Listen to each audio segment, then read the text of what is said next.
click up. Cause if you're looking for a better day, build and destroy is the only way. Cause if you're looking for a better day, build and destroy is the only way. Cause if you're looking for a better day, build and destroy is the only way. The only way. Yes, indubitably. That worked this time. And we're back at it. Once again, Build or Destroy show. We got the special behind the scenes representative today. That's not joining us on camera, but you may hear the voice of the God. What's going on with you today, man?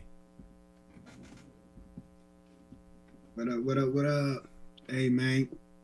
Happy holidays to those that celebrating the St. Patrick's tomorrow. And shouts to those that use the weekend to be productive and rest and do whatever they had to do. Shouts to the people. Celebrate St. Patrick's Day? I'm just curious, just because you said that, you just reminded me. I was just wondering, do black people celebrate that? Not saying that you are wrong for celebrating. I'm just curious. Well, even if they're not celebrating it based on what it's really about, just even if they use it as a way to knock back some Jameson or some Guinness, even that. But see, that's the question I have. Yeah, I'm not mad at. Too many blacks to do the Jameson or the Guinness.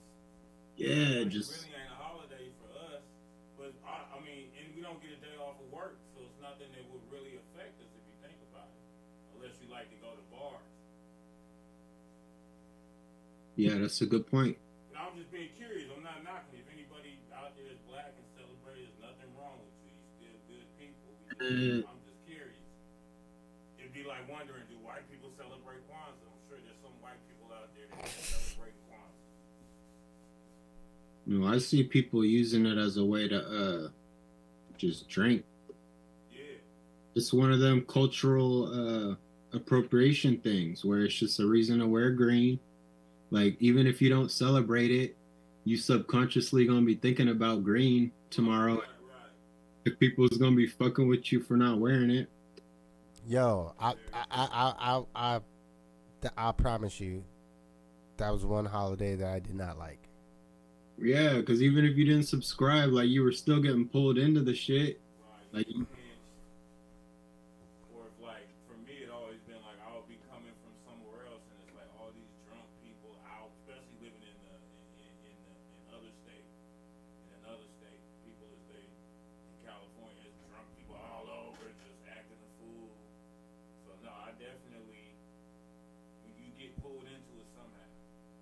yeah, so when I say celebrate, like, celebrating means actually putting yourself out in them spaces where you know you're gonna be subject to that energy and that vibe. Otherwise, you better stay your ass home, because if you're out in the mix, whether you know about the St. Patrick's Day or not, you're in their world. Like, you're a character in that world. So you mentioned something when you first got on. What's the science with the corned beef? What is it? Corned beef and hash? Yeah, that. First of all, what is that? For me, I don't even know really what that is. What is it? It's some shit that they did in Ireland, but America turned it into the corned beef. So actually, what they were doing in Ireland was making the cabbage and the bacon and the potatoes with carrots. But in America, we appropriated that. We do that with all that shit. So we're using the brisket that's cured and brined, and then you're throwing that in the water and making sure that really tough cut gets soft. And yeah, it's just one of them comfort dishes. Okay.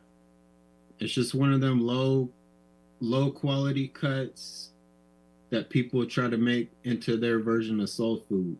Gotcha. Because every culture got their soul food shit, so it's not like a flamboyant dish and really ritzy ingredients. It's like, People kind of putting together what they can to get something. yeah. So the Irish are like black people. They're the white version of the black people. Irish. They got treated the same way. So they actually have a real similar storyline. And the melanated man even goes back to Ireland too.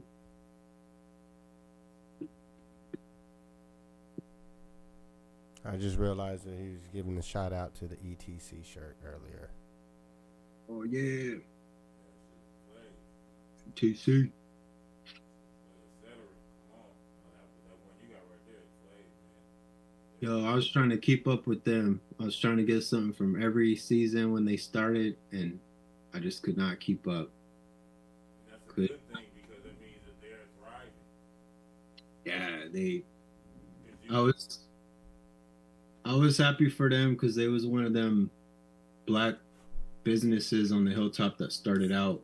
I was there when they first started. I was one of the first customers when they was new, and we just went there to support business.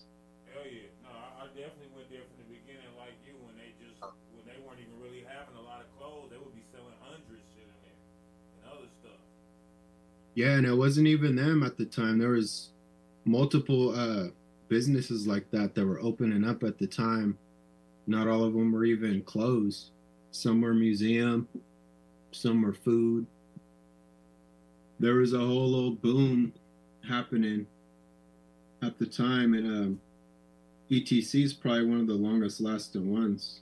And they're probably one of the only businesses that hooked up with that bullshit ass SpaceWorks shit in Tacoma and actually thrived after it. A lot of people connected Yeah. with SpaceWorks, you ain't never heard of them after that. But cats like Facts. cats like there's this one young brother that had this company. He had I think it was like TAC or something. He had, and right now he's got like a man, what's this brother's name? Can't remember his name, but he's got like a gallery space in downtown right now too though. Another young one. But yeah, Yeah. man, that's dope that they were able to captivate from that. Found a movement. The space work, they kind of like on that exploitive shit. Like they're like, oh, we're gonna let you use this little space to do your thing, and if it fails, we'll watch it fail. Right? All right, well, Well, just one more thing. I like ETC because they do what I've already been doing in my brain since day one. Like they kind of the whole idea of flipping existing.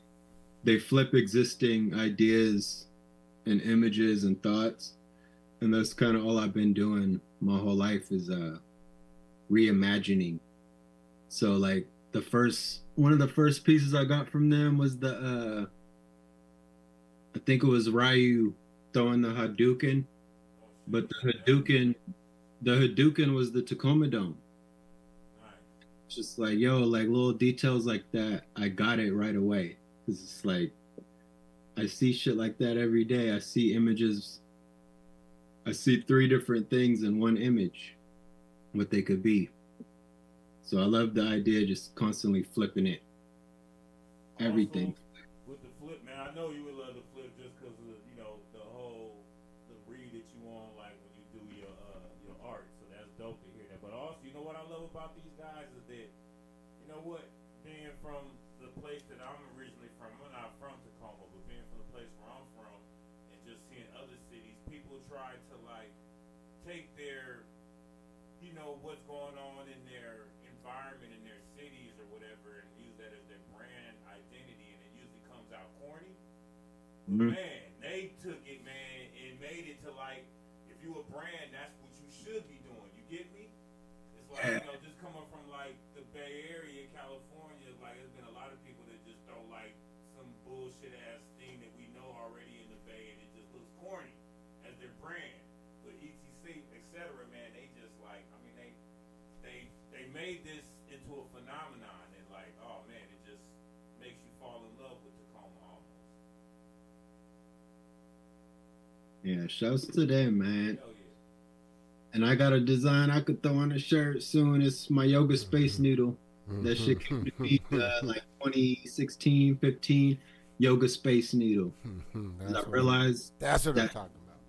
Yeah, that space noodle from the distance, to me, it looked like that classic yoga pose. So I've got it drawn as the yoga pose, but Space Needle.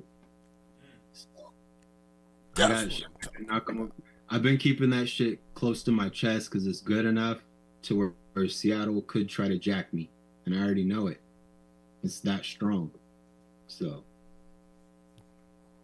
look, let me just bust out a factoid before we get to our topics for the day, but especially for our guest here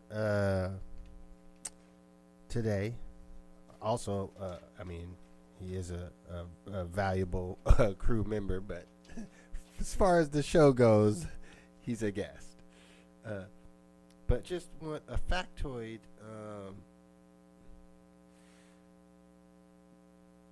253 was created in 1997.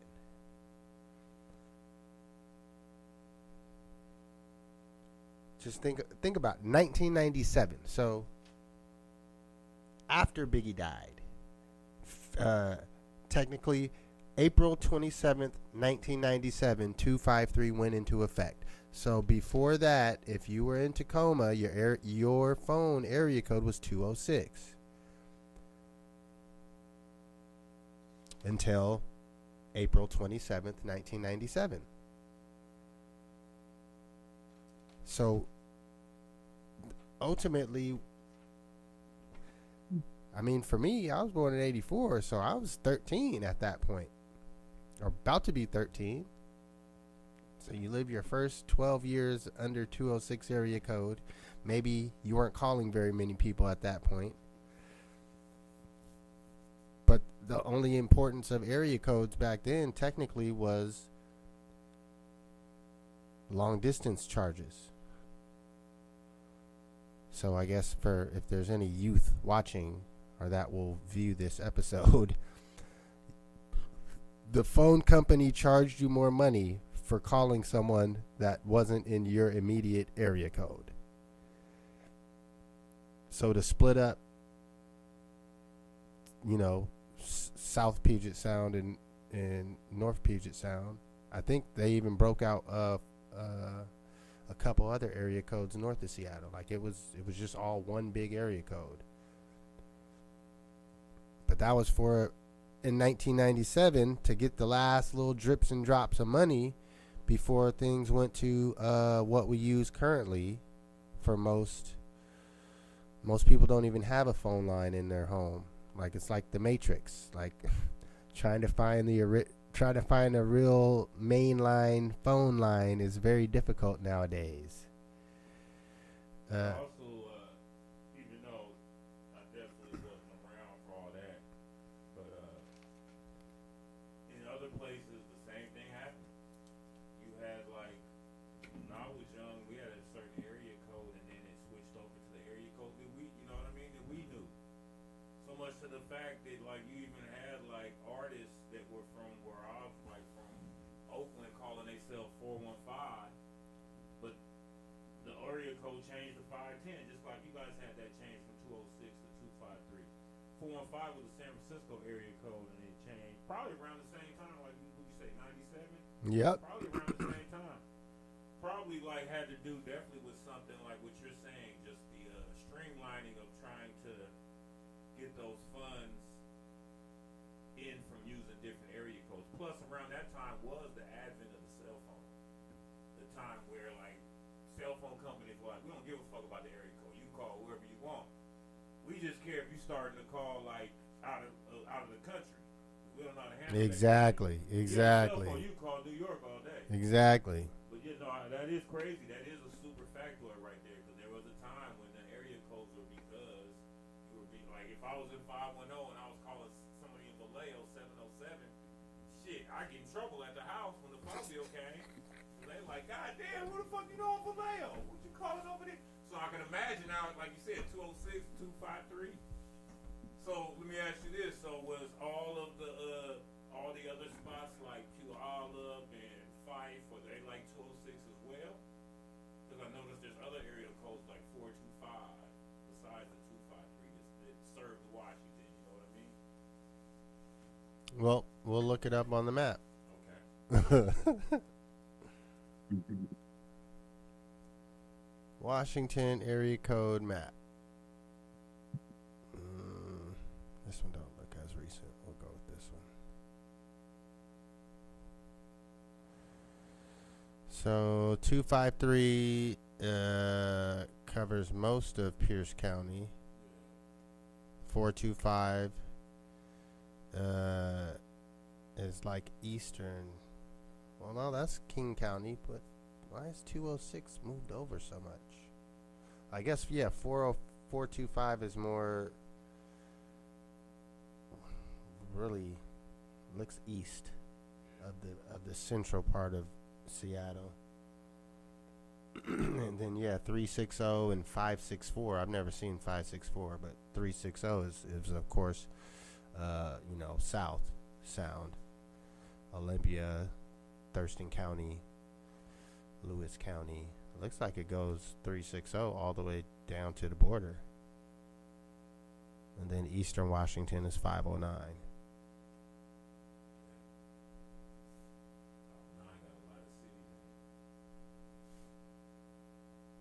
According to this map, I don't know how. I'm trying to look and see if this has a date or something. I can't see it, but that's it. Anything else to add before we go to our actual topics for the day? Yeah, that I'm out here in the 360, and yeah, regardless, man, that number shit is real, because 360 is different than 253. Every city got their own little struggles and stuff, but every city got their own little nuanced vibes to it, and being out here long enough, I could feel the difference between when I'm in 360 and when I'm in 253. Definite. Yeah, I don't disagree with that. It's like a different flavor. Even if it's just a little 45-minute drive, it's long enough to switch flavors. Oh yeah, for sure, Leoski.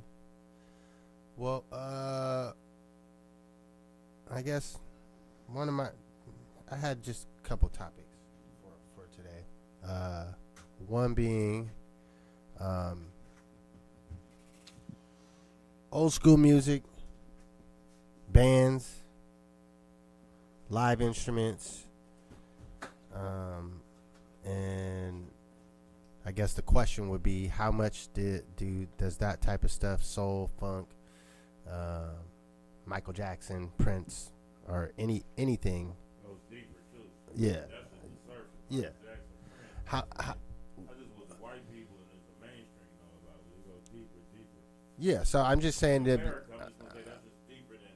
Well, what my question is what particular artist or what has impacted you a lot as you are an artist or a producer?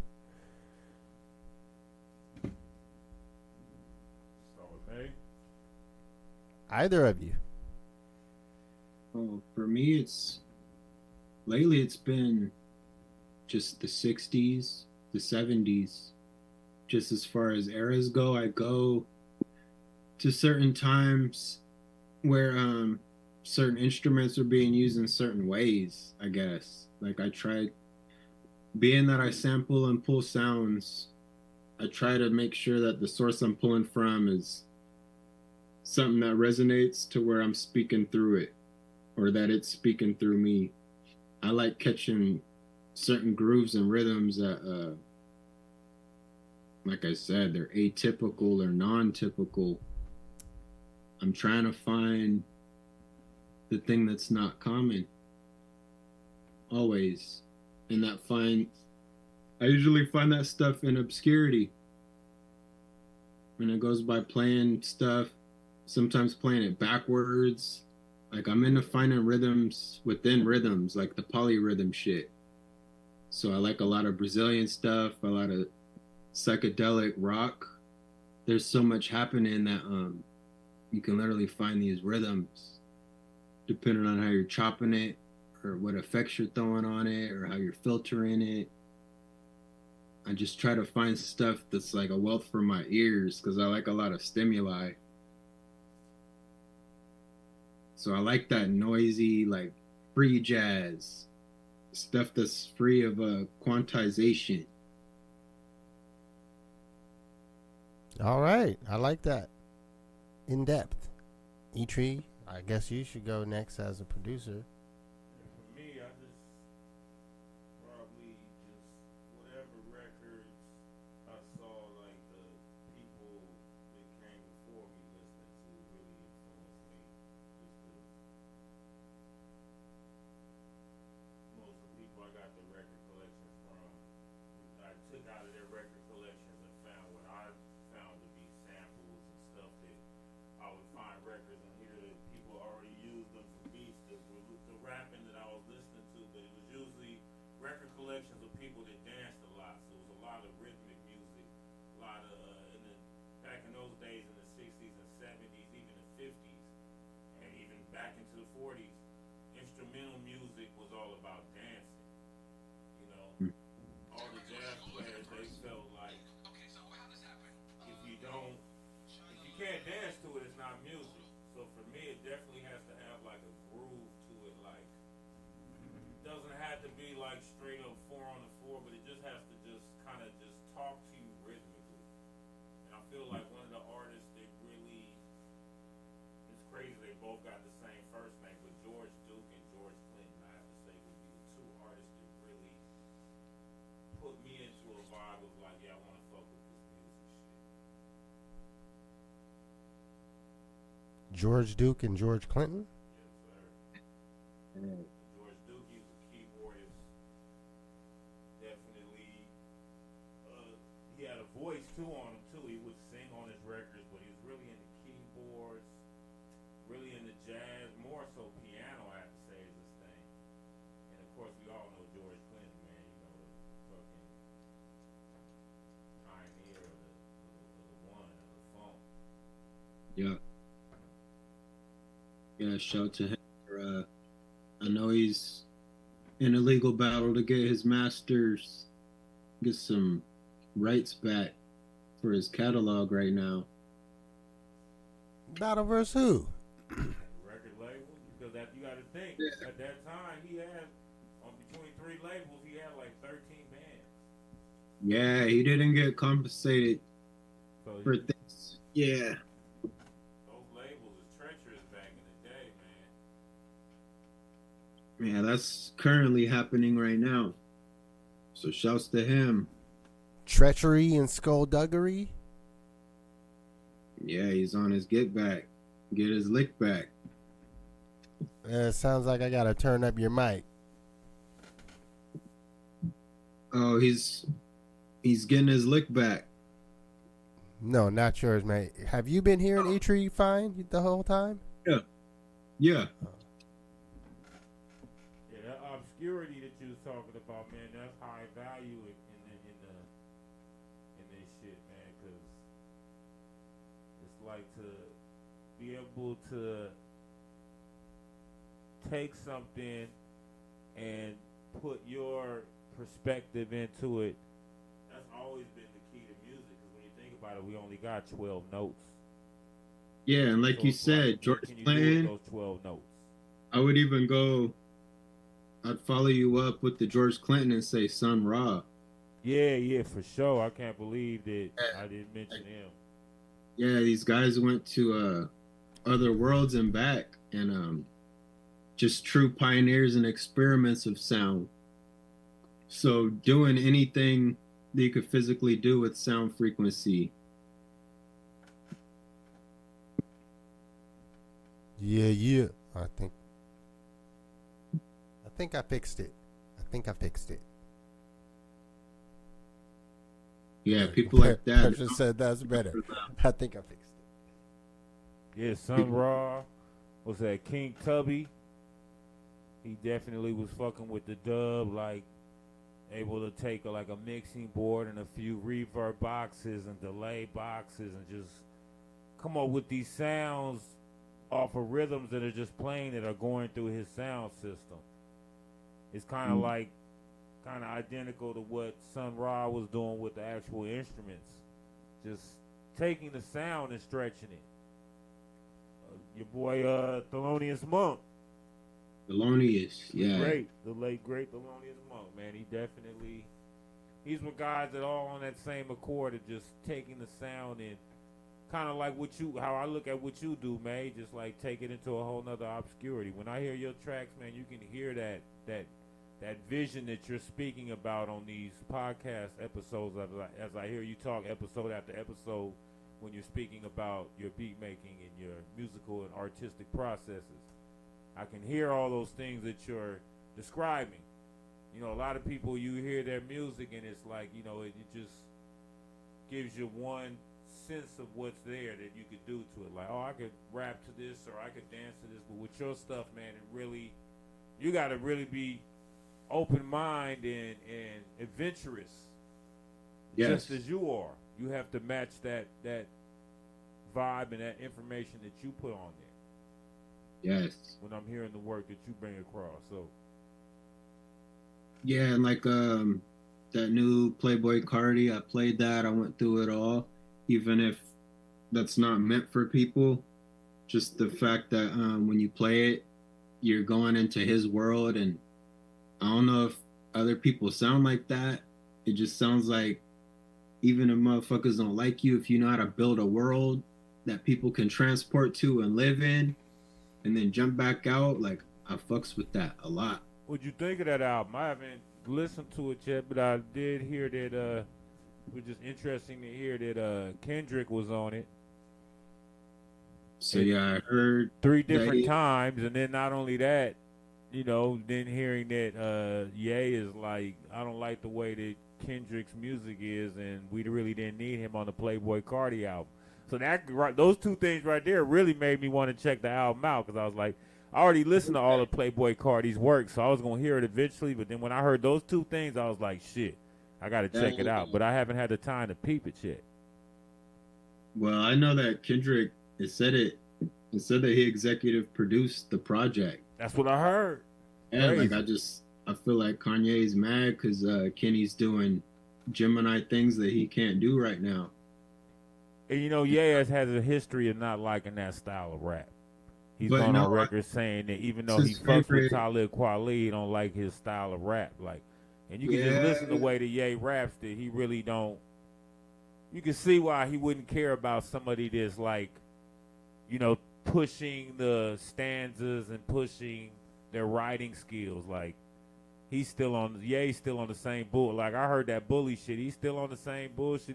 Now, when I say bullshit, like, you know how Biggie used to say I'm on that Brooklyn bullshit? He's still on his Chi-Town bullshit that he been on since College Dropout. He really, if you have to say he's surviving in rap, he really hasn't thrived. I really haven't seen Ye thrive. But when you see somebody like Kendrick, he has thrived. Like, his styles have advanced, like, year by year, month by month.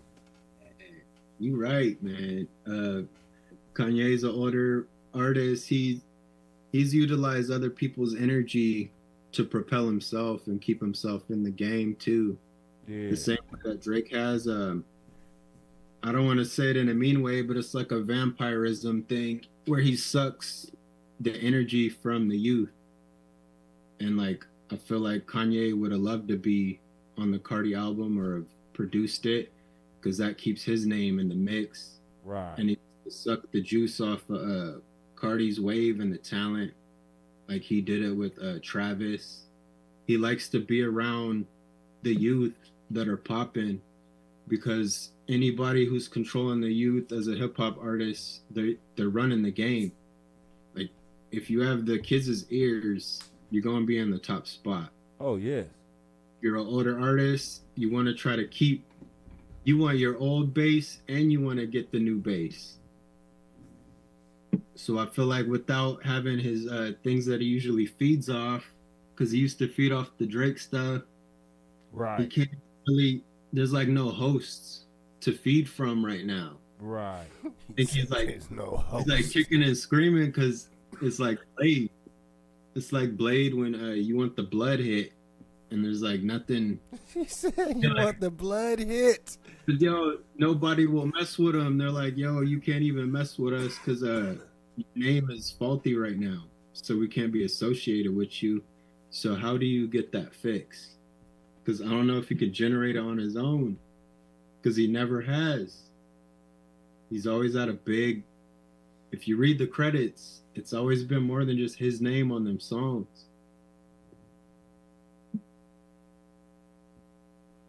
Well, this is going a direction I definitely didn't expect, but it is current, and I'm making notes to add into the description of this video once it is posted, because I don't think I can edit it while we're live. Nah, man, Kanye was born in Atlanta. He wanted to be on that album, you know it.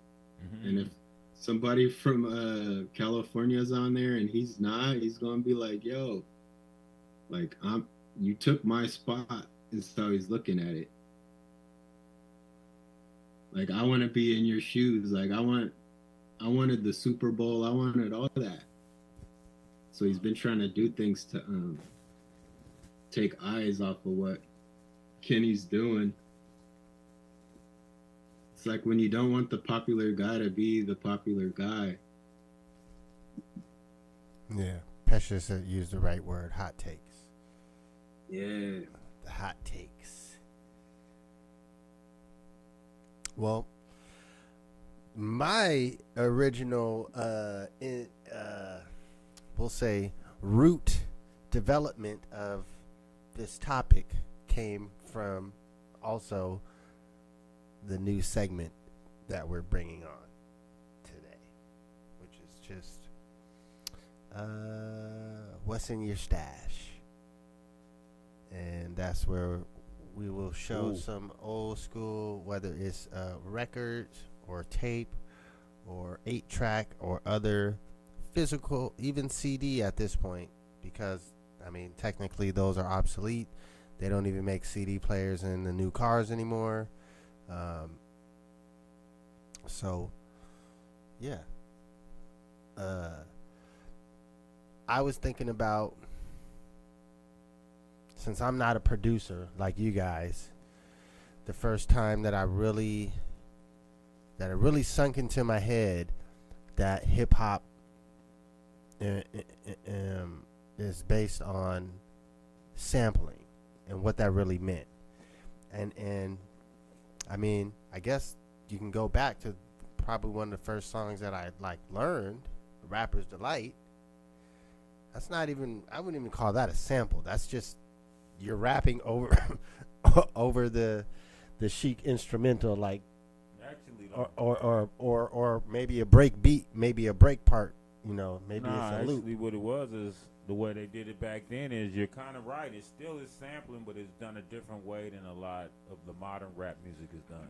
What they did is they commissioned bands, so they had a band in there just replaying good times. So and then they had the rappers go over it. Yeah. Look, that goes into the second part of my one of the reasons of my question was about bands and live music, live musicians. You are, but one of the reasons they did that is because the woman that signed that group that did Rappers Delight, the Sugar Hill Gang, right? Yep. Was it Sylvia Robinson? Strippel. Is it Sylvia? I just know that because I have her record. She used to be an artist herself, and that was one thing that she was imploring, is that she wanted to make sure that even though this was rap, she wanted to do it because there was a controversy, like, how come if it's rap there's no DJs? People were like, real rap music, we see it, we see the DJs in the park with the rappers. How come you don't have that? And she wanted to have the musical value that she came up on because it was her label. There's a lot of controversy because of that. You know, a lot of people are like, they were like a fake rap group. Like, the real guys were like the Run DMCs and the Furious Fives and the Cool Mo D's and the Busy Bees, the Whipper Whips. Cold Crush. Cold Crush, yeah. So the Sugar Hill Gang was almost looked at kind of like how guys like me and you would look at Diddy. I didn't fuck with Diddy when he first came in '94. I was like, who the fuck is this clown? He's sampling like fucking Michael Jackson. What the fuck you doing sampling Michael Jackson? You sampling like all that current shit. Look, he's leading into my first. I'm busting out a few things today. Oh shit, I see it too. Fuck Diddy.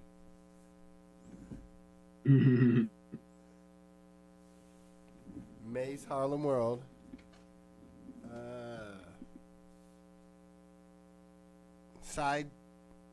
So this is a 2 vinyl joint, and I only got one of them.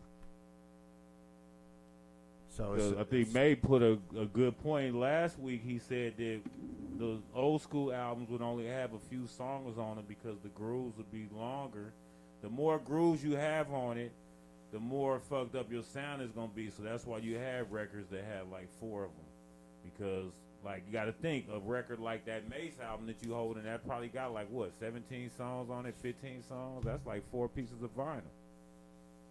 Yeah. So that's the best quality record's gonna be that single, that 12-inch single. Well, my point was, The less grooves, the better. my point was sometimes I don't pick things up like using just the cues, social cues. Sometimes I have to get things directly, and that was one of them. The whole P. Diddy, like, he says a line in side C of Vinyl 2, Feel So Good. We take hits from the 80s and make them sound so crazy, to where he was doing, except not with the live band, Puff Daddy, he was doing it with producers to recreate those sounds. And he actually, sampling, using the underlying as a sample. But to me, that just stuck out as a point of, since I'm not a producer, really recognizing that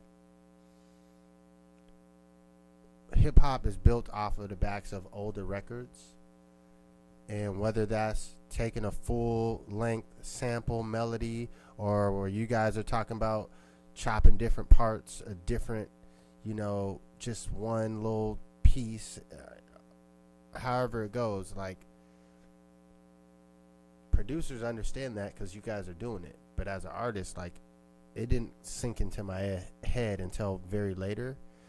And that's where, to me, the usage and thought of trying to get on the live band aspect as a rapper, what kind of holds importance, or having some live instrumentation along with your live performance, or at least, on the album, on the production in some manner, I think the vision is what's going to separate the different, I hate to call them producers, because really we're beat makers. A producer is more like somebody that constructs the record. A producer may not even touch an instrument or make a beat.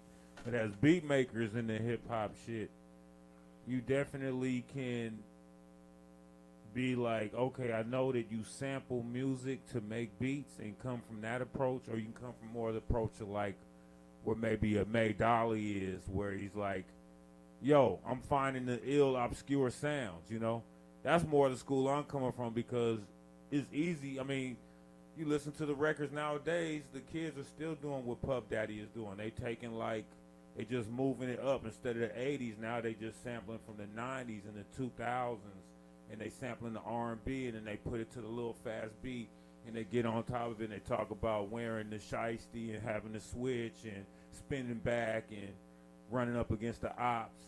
It's the same stuff. It's just that they switched the terminology, and they switched up the what era they're taking the music from. But what I'm saying is they're not really looking for the obscureness or the ill sound. They just like what familiar, just like Puffy, what familiarity can I take to revamp so we can spit our little our little thing on top of it. That's why the approach that the artist like May Dolly he'll come from is a little more iller because it's like he'll take something very different, and then even from that different thing he'll find a real ill sound to it, and then freak it the way that he sees how it should go together. Totally against the norm of just taking a loop and just. I'm trying to treat it like back in the day going to school show and tell, where you was trying to bring out the ill thing to show. And every time a song comes out that you put out, people are listening for different reasons.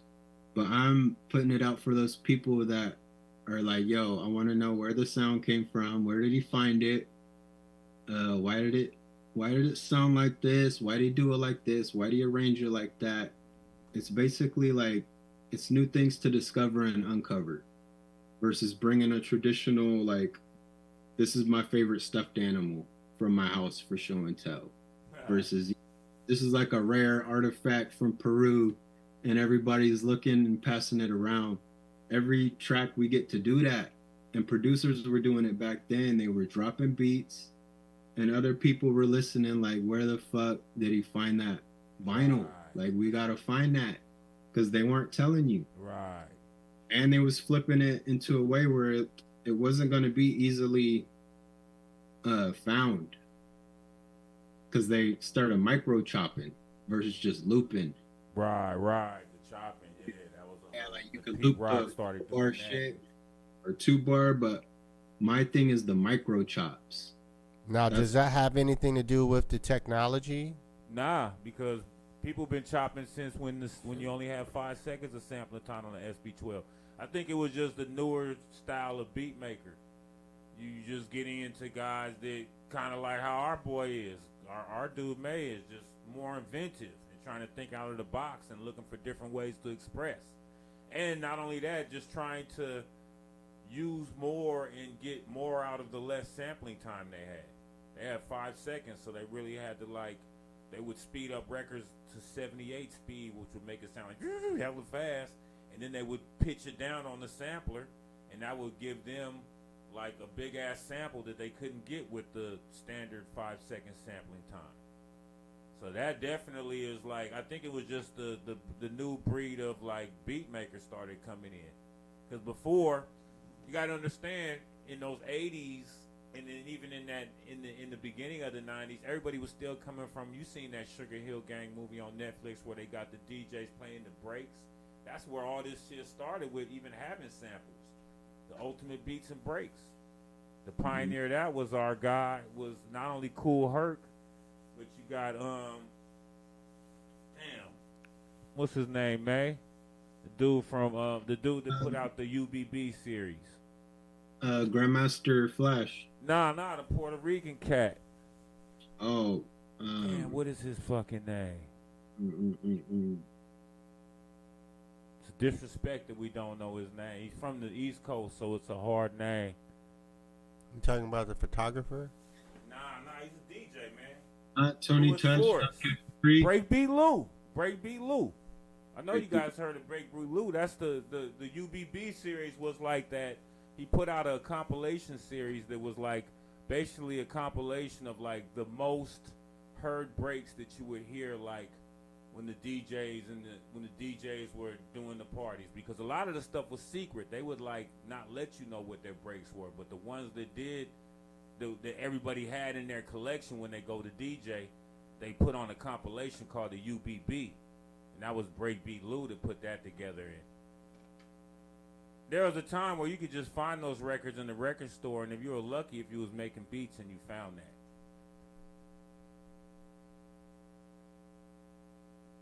All right. Well, here's my joint. I was gonna say, let's get what's in your into stash, man? That's the one. Surrealistic Pillow. Yep. Is that the group name or the album name? It's the album name. Who's the group? That's the Jefferson Airplane, right? Yeah, it's Jefferson Airplane. Yeah. It's got White Rabbit on there. I'm not like you guys. That's got White Rabbit on there. That was back then where songwriting had I don't know, just their pens were different, man. They were tucking stories within the overall message of the song. Like, you'd be like, oh, they're really talking about this. I thought it was about that, but they was talking about this too. Those kind of songs to me got replay value. So how long have you had? Did you just acquire that recently, or you had that for a minute? Yeah, that was one of them ones where I knew that my favorite song was on that album, and we got record stores out here, and I went out and seeked it just to know that I can have it in the personal collection. I like going to Rainy Day Records out here. They got a good mix. Okay. But yeah, a lot of times I'll go there just to see what I can see, and then other times I'm going there with a list and actually searching for specific titles. Like Bob James, I went there and got Bob James Nautilus. Oh, you got that Bob James 1. Yeah. Nautilus is on 1, yeah. Yeah. But I'm like, yeah, certain ones you just gotta have is certain Pokemons that you gotta have in your collection. Right. No, I feel you on that. Even if you're not sampling, you just gotta really play those things and listen to why they are what they are, why people hold them up. Shit, man, I just be fucking digging in the trash. Hey, that's the best way. Best way. I just be digging in the trash and I be looking at shit. You know, I go to the certain spots. I go to the Goodwill bins. Tacoma Goodwill bins ain't as good as anywhere else, but you know, I'll go to the bins. I'll go to the Goodwill. I'll go to Value Village. Half price bucks too. Yeah, half price. Oh man, come on, man. Some of my joints got them stickers on them, man. Mm-hmm. So yeah, you guys will be seeing some more. We'll see a couple half price book stickers on. This is a new segment. We're gonna have this because I know you got records. I even got local joints, so that's what I was gonna do at first. I was trying to. What you got local? What you got? Abyssinian Creole. Oh, do you have? But I'm saying, don't tell us all now. I'm saying I thought you had it right there, because I'm ready to. I got vitamin D. I'm ready to go there. What do you know about this? Nothing. Who that is? I didn't either. All I could see was the Sub Pop label on it. Okay. I didn't even get the cover. It was just by itself. Lingered around. So my research was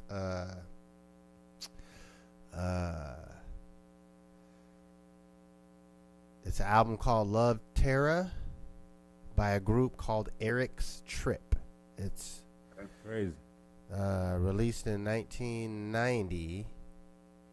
Did you listen to it yet? No, I haven't listened to it. But it's they're the first Canadian group on Sub Pop. Shit. I got some goodies. I'm glad you added in the segment. Yeah. Now I gotta head out of here in a second, but I don't have a stash for the week that I brought physically, but I do have. I bought a record 2 weeks ago from High Voltage Records on 6th Avenue, and I looked up some of the stats of it so I could talk about it. And that record is Eddie Harris and Les McCann, Second Movement. Now, I already had this record currently in my collection back at home, but just being here, if I see a record for cheap, it was like how he was saying he'd be looking in the trash. This was like, I guess, in what you would consider the trash section of High Voltage, because it's like the $5 bin, and I was able to catch this one for $5. Wasn't in the best condition. The cover was kind of ripped, but it's definitely a dope record. Just one thing about it is they had a few highlights on there that I've already heard it before I bought it many years ago, but I know that it had a sample on there. One of the songs, Shorty's Revenge, sampled by Ice Cube, sampled by Dell, the Funky Homo Sapien, and a few other groups from the 90s sampled it. But it's definitely like just a 1970s jazz album. Les McCann is a piano player. Eddie does his horns. Definitely a dope record. All right, well, shit, man, we're right at perfect timing for our halftime break. Before we throw on our mix for halftime, EeeTree, why don't you give people an exit since you're exiting out? Yeah, man. Just want to say, man, much love to you guys, man, for doing this, man. I've been listening, either the day of or the next day when I'm at work, man. And shit, man, I love what you guys doing, man, because you just being yourselves and, talking the talk, man, and showing that a little behind the scenes to what you guys are doing and what's going to be next for all of us in the Build and Destroy universe. So just keep going, man. I want to thank you guys for having this space and creating this, man, and really proud of you guys doing this shit, man, and keep it going, man. All right. Tell a friend, everybody that's listening, tell somebody so these guys get people listening in, man, and we can keep it going, man. It's good to have a platform like this. That part. For the people in the back. So, this is what we do at our halftime break. We play music that we can't get copyright stricken from mostly. Today, we're going to go with what we tried to play last week, but it wasn't working. So, hopefully it goes this week. Yeah. Sounds like it's working for me. Charge up real quick. Go ahead and hit share. Charge up. Born Day Spit. Dope album too, man. All that new Check it. Steezy too. Man. The handwritten plan smitten. Either lying in your man cave. On the land lifted. Tight words, saran scripted. We keep it fresh. We don't let the stress eat the chest. Silent strays or we speak the right. Foul pages the streets respect. I stand splifted, speakers check. The handwritten land's different. Either flying or withstand distance. Notifying moments. Guiding and drifting. Man, listen to land shifting. Bless the paintbrush that demand assisting. I pre-planned in the grand's persisting. Shocking presentation with electric innovation. Following the metrics where I'm stationed. Never reckless with the knowledge from the elder statesman. Celebratory debates and sand castles. No plan to hassle. These times is past due. Peace times for these times. That's true. Sand castles, no plan to hassle. These times is past due. Peace signs for these times. That's true. Peace signs for these times. That's true. Professional, no less than true. As above, so below, like growing vegetables. We don't do the destitution, we do retributions. Set conclusions, left improvements. Edge your new ones, quick to flex, sketch your nuances. No longer content with crude content. New clue with a conscious. Stop if you got a skewed view of the on switch. More than usual, the inclusion or all fit. Lean Gainsy and lean gain. Predator diet, who let editors try it? The Mac sat next to the task cam. Hybrid of the digital analog. Note the particular patterns of the logs. Add boss to the picture. This the Sasquatch militia. Hats off to the headless. Led with the Mac. Blast off the benevolence. Mischievous times yet some appropriating. Low-key hating. The mask call for the recklessness. As some folks call it obedient. The lonely goes mistaken. Like he don't mix the guacamole with bacon, nigga. Holla at me. Happy born day to me. Oh yeah, you too, you know.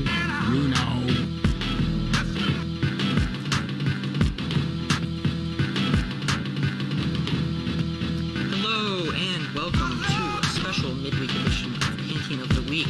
We do not do this every week. And today I'm especially excited because we're going to be talking about something so cool. We're going to talk about surrealism. And surrealism was more than just an artistic movement. It was philosophical, it was literary, it was musical, it was political, it was theatrical.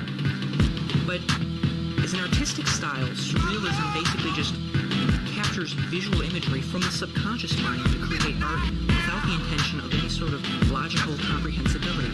And yes, I got that from Wikipedia.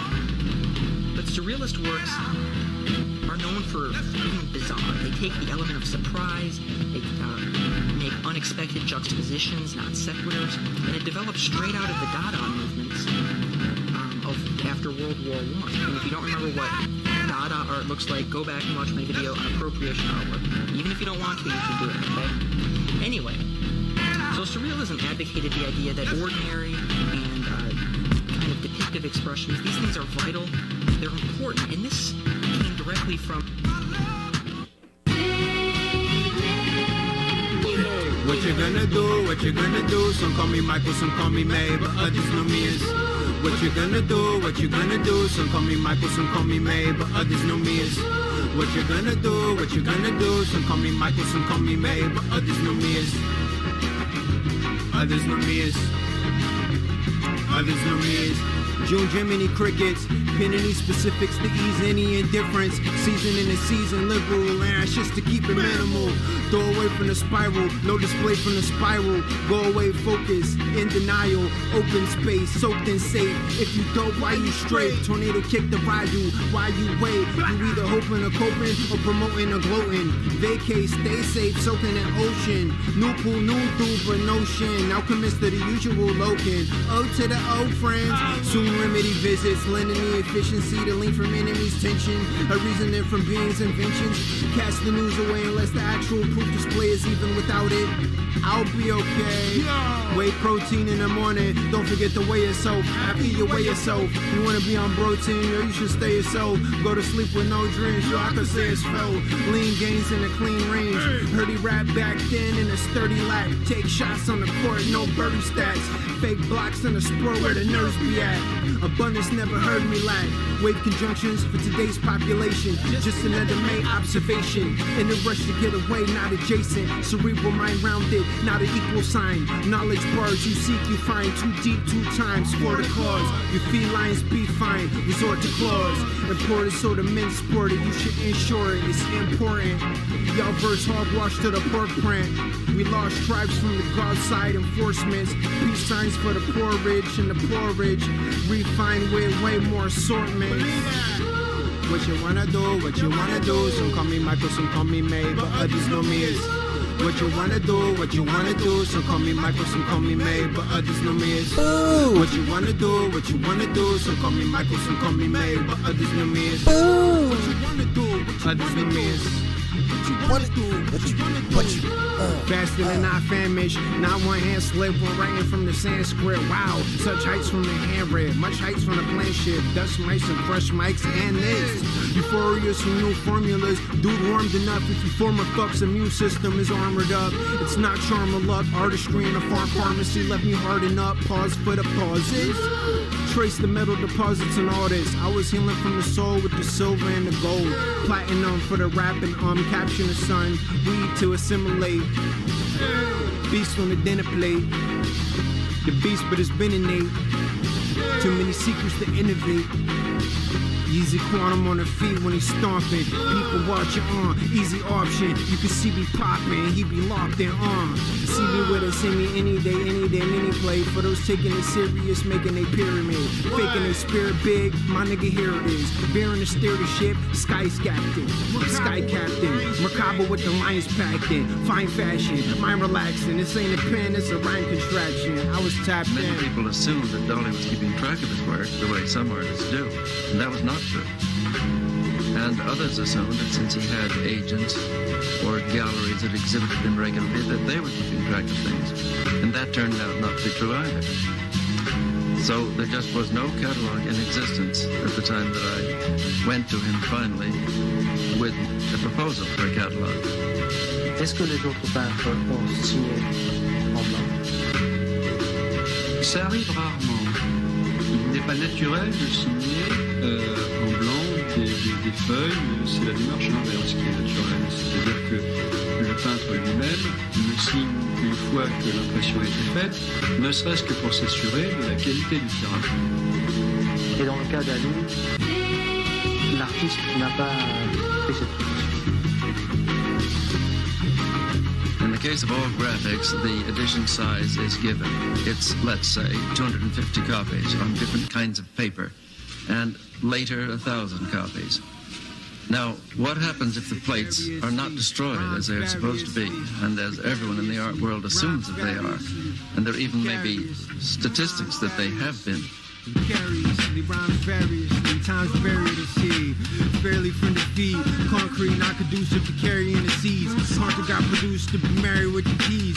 Buried with the rhymes, I'm here up in the streets. Turned into a sky fairy, I'm barely a beast. Toys from the oil, goalie in the land of the firm. Y'all slipping for a standards concern. The candidate and the average and the standard with the Maddox. Camera pins to the plant apparatus. Understand on this land, I'm the lattice. Start ground level, then we climb to the attic. The texture of the rhyme is a fabric. Sections of designs. I'm in the prime of my practice. Taught the whole water, motherfucker, I'm a cactus. Brought the hot oil for a motherfucking catfish. Watch the pot boil, nigga, then we at this. That's not loyal, it feels like entrapment. Went from the glass house now to the glass tint. Still feel a breeze from my last vent. Identified, identified classics. I ain't meant to try mental mind magic. I be stencil by its defined status. I simply innovate just to tell y'all.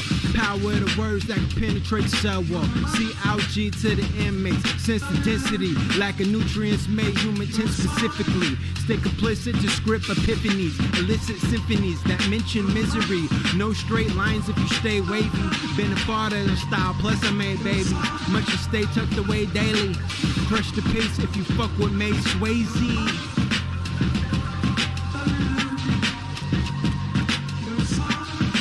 Then the edition just goes on. Identify.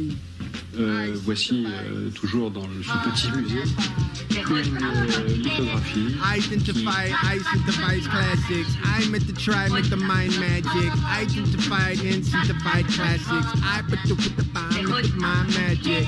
I meant to try, make the mind magic. As the skill set increases steadily, try, make the mind tragic. As the skill set increases steadily. As the skill set increases steadily, told myself to allegedly let the aesthetics breathe. Poignant and truly anointed. Point said, so you can walk this way or fail to join steps. The haphazardous techniques, the mass averages. Seldom seen, he's a museum class amulet. Shield the weapons, left field the protection. So watch who you let in. The black paper mate was always his best friend. Powdered at the honor of the forefathers before karma. Tennessee sailed in the shores karma. Auditory expeditions and excessive missions. Work respect for living. The flow state requires less decisions. Restitution for the next forgiving. We all have the capacity to directly wreck the system. Build it back over. Rhymes filled to the max quota. The mental telepathy stacks boulders. Where you at? Mushroom blend, aromatics perfume the scan. The words fulfill improvements within. Biodegradable, viable, sensational. Scribe with a latent flows. Let's go. It's very rich, and I Let's love go. money and gold, and that is sleep the best. After one day of war, receive one tremendous quantity of checks with dollars in any kind of golden symbols, and sleep absolutely divine. The law of gold, and the theme of this is one fluid, divine. With the energy exponential, I can stretch the mental to places without the pencil. What's all this bigging up out? Real quick, I'm switching the style. My frequencies were lifting the couch. This for the vouchers, this for the out first. Early risers yoke the ripper, walking Mr. Furley visors. Bushy eyebrow, burly survivor. Riding on a fat bike, surely through the fire. So many emotions on pages, my moods are binder. Dude's a designer, yeah, I don't drop the crude reminders. If you're a binder, cyclist, I ride the line until my mind hurts. Hit the drops, but pros level the spine first. Grip the blocks, but pros left the divine herd. Rewritten a requiem for all recliners. Testing the testament, nigga, ever since I'm minor. The scent of my herbs intensifies words. It's a vibe like 80 synthesizers. Fixed paths work the eyes like a binder. Or so I've heard. More so morsels from the Morse code high notes. I've heard. Malcolm vibe with a certain gland to calcified. It's worth the plan to see me out to try. Truth came when the doubt arrived and snuffed out the vibe. Can't hide in the game if the game's hide. It's the same refrain while I'm too high to complain. Do what you do to choose survive and it all change. Suits and ties and shoes apply to change. Poetic license applied in a slight sense. Line of spectre, royal jelly and jester. Soil from the royal weak sector is a joy to me. Annoyance leaves, let it float on like buoyancy. Joint lit as an ointment, poignant when appointed. Ready for the smoke, prepared to put the loins in. Happy, sad, like joyously joins in. Talk to the hand until the phone wins. Doppelganger had to battle their own twins. We don't fair sacrifice for everlasting advice. Last like own twin. Where did you get that line from in your creativity box? I think that movie, that Jordan Peele one, where they were seeing the dark versions of themselves. Us? The ones that underground or whatever. Was it Us? Yeah, that one. I didn't even see that, but I know it. Yeah, that one was the true horror for me in that way. Just seeing your evil twin out there. Well, look. Welcome back, everyone. Welcome back. Second half of the Build and Destroy show. If you missed the first half, make sure you go back and rewatch. Hit the like button, subscribe, share. We had EeeTree, an integral member of the Build and Destroy conglomerate here. He will be back because he left his phone. So, whether he's back before the end of the show or not, that's another question. But yeah, jumping back in, we have one other kind of topic to discuss today. What's going on with my camera? Is it battery dead already? No. There we go. Our second topic that we was going to jump into was the discussion about working in a group setting versus being a solo artist. Now, I'll give context, so my perspective will be different because I'm not a producer, so I can't technically just make my own, be self-contained, so to speak. I have to have some relationships and someone provide me with production. But just that's really not my question. Is more about the writing, the dealing with group dynamics, and the performance. And I guess it's not a question, but just more broad. What do you have to say about just your experience, being that you've worked in not just a duo group, but a large conglomerate group where you guys actually did have performances, where you had, clearly certain things were rehearsed. There was a lot of theatrics. So just, what do you have to say about it? Group versus solo. That's the battle. Group versus solo. Oh, yeah. That's tough, depending on what you're doing on your own. Sometimes the group can take stuff away from what you are doing if you don't know how to allocate time or compartmentalize. But for those that are able to do that, it's fun because a lot of times when I'm in my groups, from my collectives, what we're doing with the group doesn't sound like my individual music. So it's fun to kind of leap outside of myself and participate in what the other crews are doing. Even though my rhymes may come across similar, I still embody the energy of the crew at the time. And when I'm doing my solo stuff, that has its own kind of energy, and even just the way I record and what I do to record, I do it way different. Like the ritual is different. So I try to keep them separate and I give them their space and their respect, and I try not to collide the worlds. I try to show up who I am in the crew as that. And I guess it's kind of like not bringing your baggage into work kind of thing. Like whatever May's doing in his world, his conceptual world, I don't bring that into the Build and Destroy mission. I like that. What about just what about creative process? The writing process, the performance process. So I'll speak. I'll give my context.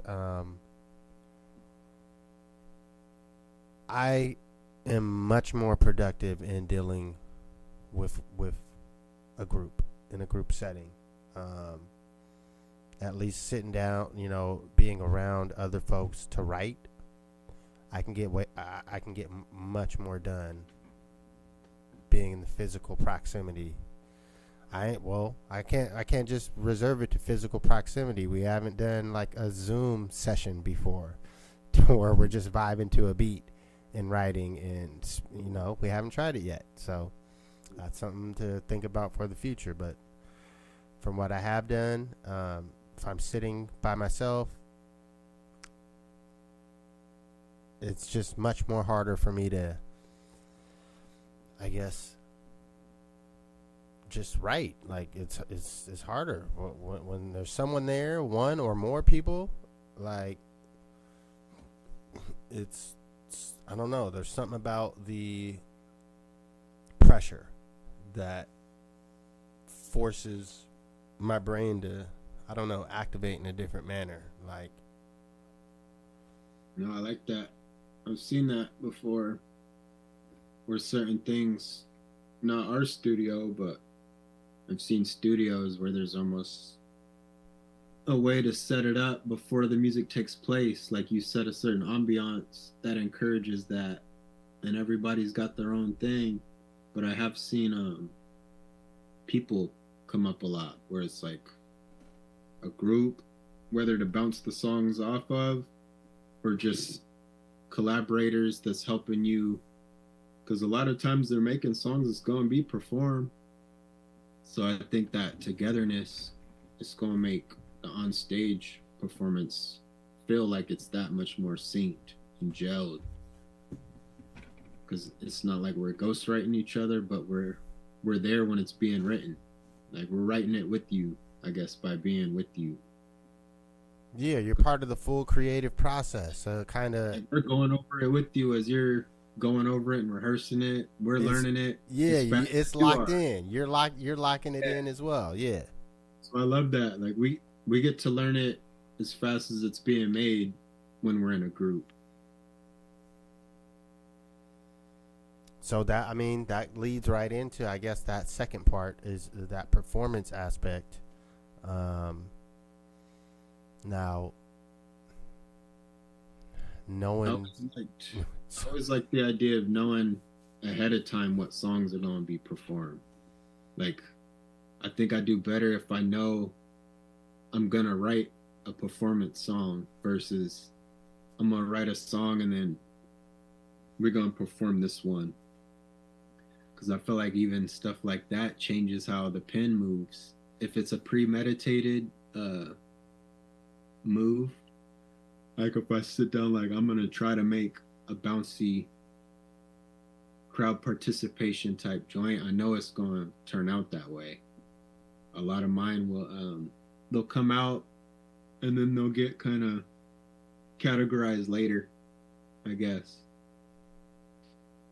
Sometimes they work, and then other times you just know right off the bat, like, yo, this ain't gonna be a good performance one. Yeah, nah, for sure. Like you found the one out of my project that was the good one to perform. That the last track on my little solo effort that we performed with the band. That was the best one out of that batch to perform for people. Well, that's something that I specifically think about, and so from my perspective, as someone that tries to execute and like curate a performance set, that is, I am fully focused and thinking about what are the songs that would be the most appreciated by an audience watching a live show. Like, what's going to get them the most amped, what's going to have them participating, what songs have the most, staying power as far as memory. Like, you're going to leave going home, you're going to remember one of these fucking songs. You're going to have a dream about it tonight. And so that's something that I don't necessarily make songs for that, but again, it's because I don't have control over the production. Like, the beats I get is the beats I get. So the songs that come out of those beats is based on the beat. Like, yeah, that's a good point. You can't, you can't turn the tempo, right? Yeah. Yeah. So, but as far as that curating process for the performance, though, like that's something that I take serious, because I before I ever did any performances, I went and saw shows. Like, I know what an audience member is going to appreciate more. Sometimes depending on how long your set is, you may have an opportunity to take them on like a more drawn out journey. But when you got 20 minutes, we don't have, that's not enough time to take you on a journey. We got to hit you in the face. Bow, bow, bow, bow, bow. Yeah. and that's it. And to where you're going to leave and remember, damn, that fucking group is fucking off the chain. And like I said, my goal is to leave you, you're going to have a dream about one of our songs, one of the something. You're going to remember at least one of these songs in this set list. I can't predict which one. My goal is to stuff the set with those songs, and knowing that the performance that's going to come with these songs, the energy level, like you said, the tempo, the BPM of that beat has a lot to do on a performance end for rap. As far as what we're doing, like I said, if you got them long enough to take a longer journey, you got an hour set, yeah, you'll be able to come in the middle and do, some slow shit, or, even some, the acapella joints, but yeah, when you got 20 minutes, you gotta fuck these motherfuckers up. I agree with that. And as far as doing it with a group versus doing it myself, fuck, the group is you know me, I'm trying to get motherfuckers together to do a rehearsal. Like, we need some type of, I wouldn't say like choreography like Jackson 5, but we need to know, we need some type of, at this part we're going to get everyone rocking. Or what's the ad libs that you really need me to jump in to help you? It's all, you can't figure that out on the spot, so to speak. You got to go through some runs of this song and doing it to figure it out. So I'm all about that rehearsal. Let's take this shit serious, not just, hey, the song, these are the songs we're doing, practice on your own. We'll see you at the show. Yeah, like, I got respect for those people now, that even in the NBA, where they're like, yo, so-and-so don't be showing up to practice. And I get why people be mad at the people that get away with not going. Because it's like, it's bigger than showing that you need practice. It's a participation thing. It's like, you don't show up for you show up for everybody else. Yeah, they're feeding off your energy. Like I said from the beginning, if I'm in the presence of other folks and we're on the same mission, I have more energy to go harder at the mission. Yeah. If I'm by myself at home, even if we have a phone call or, I'm supposed to be doing this by this deadline, I'm by myself. I don't have the same energy from building off of people being right there with me. Like I just don't. Yeah, it's just like a funeral where you don't show up for you showing up for the family. It's about the support. And yeah, like everybody knows, man, when the energy's circulating, that stuff like that gets absorbed into the song. Like there's a way to capture that energy and that vibe, even without the tape. Yeah, like that's what them motherfuckers that talking about the. You say you got one though, so we gonna have to. Yeah, right. That's like a more saturated effect, but you can still get it in there, even in the digital platforms. When people be like, "Oh, vibes," that's what they're trying to talk about or explain. There's an energy frequency with this music. There's a real nerdy way to say it, but the basic way is just, this shit got vibes. Yeah, it doesn't take scientific breakdown, Yeah, like when you listen to hyphy music, you could tell what was going on when that song was being made. Like, that dude wasn't making that song in a quiet closet. They were making that shit, and there was a bunch of people behind that glass wall, and they were turning up, watching that verse be recorded. Like how we did that first tape, the Almond Roca shit, when we were all there, and you could see each other through the glass. All the joints we did over there was like that. Yeah, that was different energy when the mob is out there and they giving you the yay or the nay.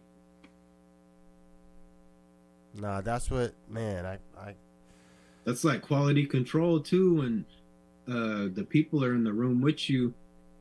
It's almost a way to have a quality assurance. Yeah, to make sure that shit is hitting right. Yeah, because your mans ain't gonna let you release no garbage, or they shouldn't. They should be able to be like, yo, that one ain't it. But then that's also, that kind of gets to a different perspective, because I think we all have our own pocket and realm within the rap universe, like the areas that we fuck around with. Like, it's like certain things, like you're not making all your songs to be hits. Like, it's not saying like this is the one. Like, that's not it. Like, you're just making artwork consistently. Now, when you decide to really focus in and pick a direction, and hey, we're gonna make these certain amount of songs for this particular project in this vein, then you can say that doesn't work for this vein. But I think sometimes people's opinions, they don't know the direction you're trying to go. Oh, I see. Like, you may have a direction you want to go, and they don't get it. And it's hard to explain to someone like the direction you're trying to go, when it's different if it's a person, a producer, or someone in the project, like you're trying to get the point to them. But if it's just that quality control aspect, it's like, really, how much energy do I want to spend trying to convince you and explain to you what I'm trying to get across on this? Like, maybe it's just going over your head and you don't get it. No, I guess I was thinking from like conceptual standpoint. Like, if ever you came to me with a concept record and you were like, yo, we're gonna make a weed track, and I had a dope verse that kind of fit and the beat fit, so I'm like, yo, I'm just gonna use this joint, and then in the end you're like, yo, you didn't even really bring up weed. Like you said lighter, but you're like, it ain't even really about weed like that. So for me, I would want the You clearly pulled like, pulled one out the stash on this one. yeah, I was just thinking like, yo, you could be like, yo, bring up weed on this part, or you should reference this, just to keep it glued together as a concept, because it's easy to Yeah, you're right. have a lot of free verses, I guess. Yeah, but you would pick one that actually has that in it. So that if that happened and you just pulled out a verse that really wasn't on topic, yeah, I would say something. Yeah, okay, good. I don't think anyone would doubt that me would not say something. Like I would probably make it a bigger deal than it should be. Like, come on, man. You know this fucking verse doesn't go to this. Like, come on, man. You got 10,000 verses ready to go. You gonna come with some shit that don't fit. Come on, man. You're making my job harder right now. That's still the funnest songs to listen to, is when you could tell they're like, yo, we got this concept. And when they carry it all the way, it feels so good to carry it out as a listener and a writer. Hell yeah. Those are the best songs, man. I love, like, that's part of that being amongst people, is coming up with that concept too. And like, you're sitting there with your, like, I'm across from you, and maybe High Rise is there, and EeeTree's over there, and AWOL's over there, and that helps me think, like, man, AWOL will probably say some shit like this, so I don't want to even go in that direction. Shit, I don't really know where May or EeeTree's gonna go. They're kind of wild cards. I know Riceberg, he's gonna go on this kind of route, so I'm gonna stay away from that area.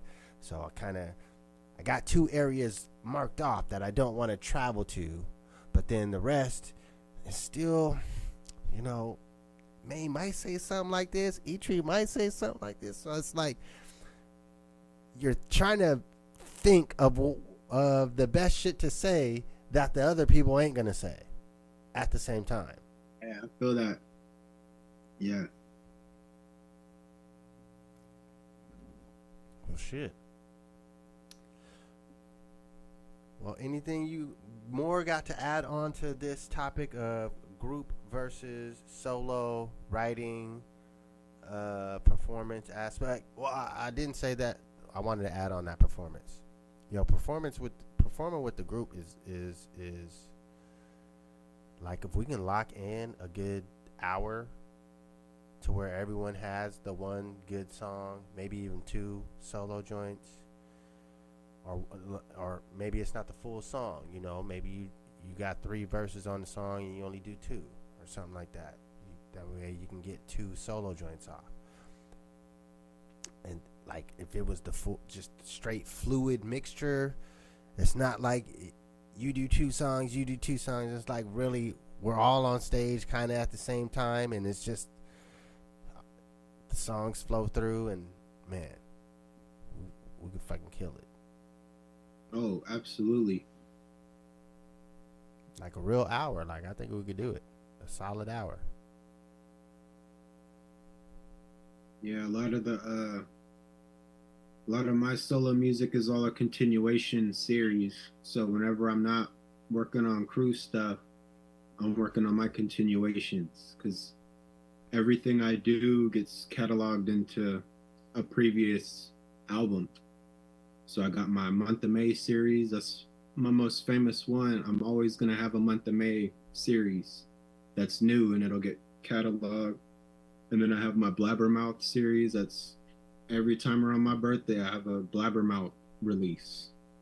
And stylistically, over the years, all those sound similar to its counterpart. So Month of May has a sound. Blabbermouth has a sound. My May Dolly sequence they all have different sound qualities for each one. And that's how I get to exist. It's just throwing on different hats and jumping into these worlds. I got my really clean, pristine sound and stuff. I got like AM radio, shitty sound and stuff. I got like underwater. I try to cater to all of it, or at least have one of everything. I guess, is my goal. I do want to have a song for every emotion or feeling. Yeah, well, I mean, you're definitely prolific, way way more output than I'll ever get to. But you know, I appreciate you not having just, it's not repetitive. Like, you got a lot of shit, but it you know, it's not, you're not saying the same shit over and over again. Like, sometimes it takes, sometimes you have to put on your thinking cap to really get in, and sometimes it's easier. Like, I guess that's where that performance song pick out comes. Like, some songs are just easier to absorb, like the full thing. You can get the concept faster, like breaking through the nitro. Like, you can get it, and you can start hearing all the things that kind of reference into that type of world and topic in the song, because you get it faster. And some songs, you know, they take a little more time to absorb. Yeah, and you got to really consume your own music a lot. I know some people don't like listening to their own joints, but I like to listen, and I want to become a master of my own self.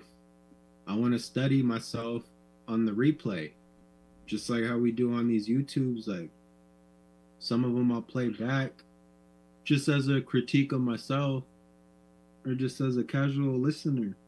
I do that with my own music, man. I'm trying to pick it apart and see how I'm going to do it the next time. Or see which one's like, damn, this one is catchy. Try to put on other people's ears for a little bit instead of my own ears.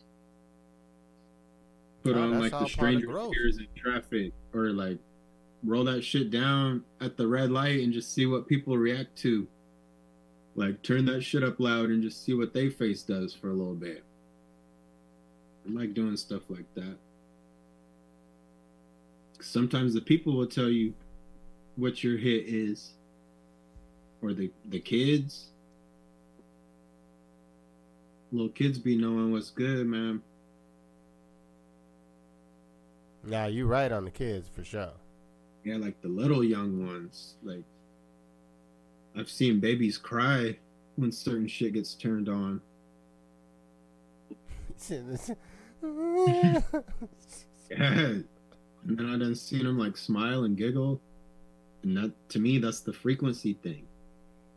I feel like that really does something to people. No, I agree. Yeah, I think somebody can fuck your day up with a song. And somebody could make your day with one.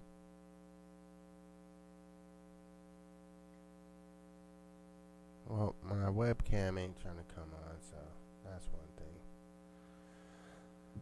But, I mean, we're right at time. I mean, ultimately, where we want to be, landing in the sweet spot.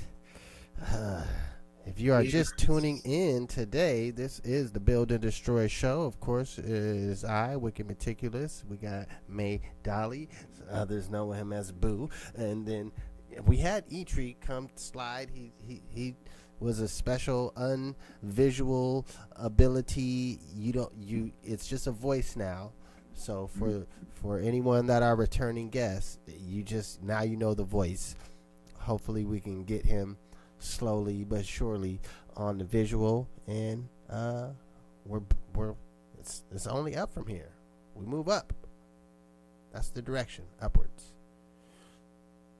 So any last thoughts that you got to say before we give them the good old peace out? Yeah, write with different color inks. Somebody told me back in the day, he was like, yo, we use red ink for good fortune out here. This Chinese dude told me that. And it had me thinking, like, what if you can just change the energy of your rhyme in a way as simple as that? Like, yo, I'm going to use green ink today and write this verse. I would just say, try that. Everybody's using graphite, black, blue. Like write a rap in orange and like see what that do for you when you read it back. Just seeing that color. Play with little shit like that when you're writing and creating. Yo, those are gem. That's a gem right there. I'm gonna take that into absorption. I do have different color inks, but it's normally just black and blue. I haven't busted out a red in a minute, so, or I definitely ain't did an orange. So we're gonna definitely take that and rock with it. Some really good shit with red ink. Definite. All right. Well, there's your thought of the day. Take it and implement it into your life. This is what we do on Build and Destroy. We build good habits and we try to destroy bad ones, the best of our abilities, and we share knowledge amongst each other. I mean, that's how we can all get better. So, shit, you're. Shout out to Pesha Rise in the chat. We're just gonna say peace out. Thank you. Hit the like, the subscribe.